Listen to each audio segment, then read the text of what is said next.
Hi and welcome to this trade example on the 19th of August 2013 at 10 o'clock GMT.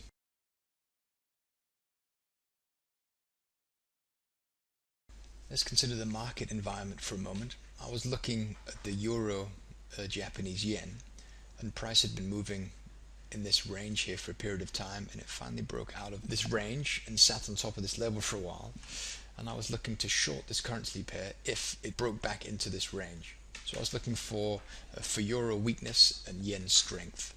So if we go to another yen cross, and we can see here at the same time, we can see that price had established this significant high, which was marked on the 4-hour chart and was rejected. And then price moved back up to this level and was showing a decline in momentum here. You can see the sloping angle of this move here. I was expecting price to be rejected. If we look at the euro US dollar and see what the euro is doing, we can see here that the euro had moved up to this level at the same time. I was expecting this level to hold to some degree. It was only an hourly level, so it wasn't that significant. But at the same time, price may very well hold even long enough for us to scrape a few pips out of the market. So things were looking good to short the euro Japanese yen.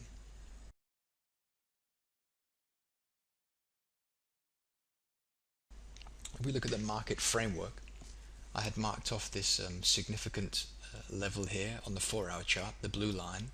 On the hourly chart, I marked off this level up here with the black line. And if we go back slightly and have a look, we can see, of course, the 4-hour level is beautiful. And then we can see here the black line, the hourly chart, is also a decent level. We can see that we had a lot of respect for this level historically. So this is also a level that I kept my eye on.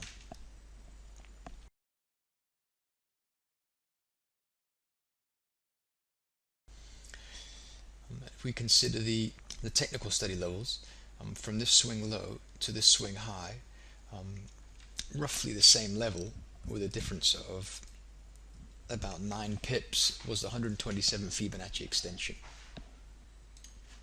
And if we have a quick look at the indicator, just to get an idea where these levels are located, we can turn the dynamic levels on and we can see here that it's kind of lining up roughly with these levels that we can see here, from this one here to this one here. So here we have a difference of about 15 pips or so.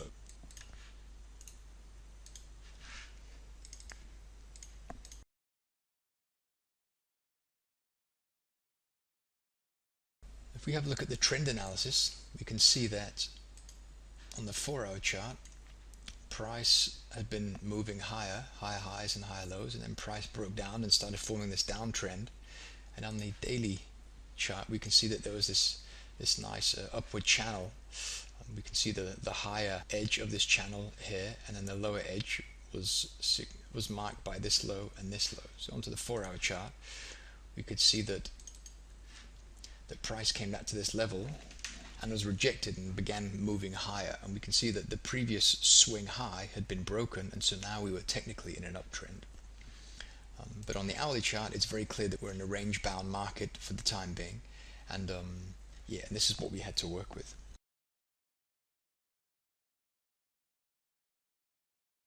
Considering the momentum analysis, we can see that price is not really showing any commitment to one side or the other. And we had this very strong move down to this level and some rejection, another rejection, and then up, and then we had this strong move.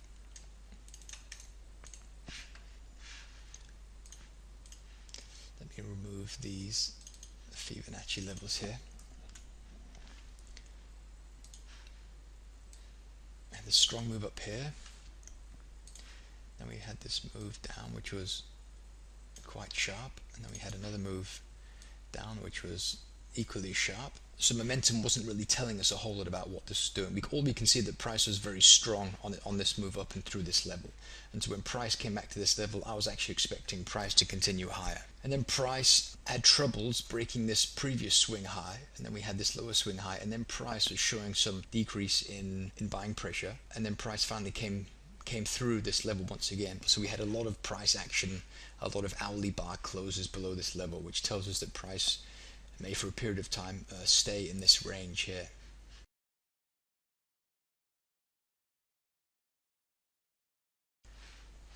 So if we look ahead and identify some potential levels at which we could trade, I had a very keen eye on this level. It was a beautiful level, and so I was patient and looking for a sell opportunity if price came up to this level. You can see here there was also a deep Fibonacci retracement of 62, which I'm quite comfortable with, and so I had my order to sell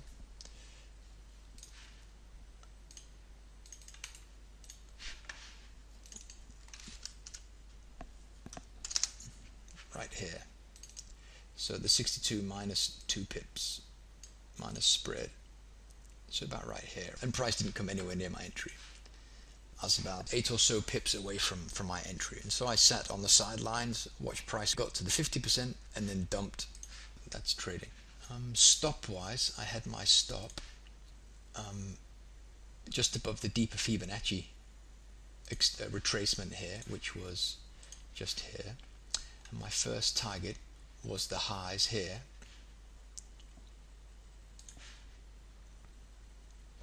which is around here. So I have my 1-to-1 risk reward, and then my second target was these lows here. Well, that's it for this trade example. Thanks for watching. I'll see you in the next video.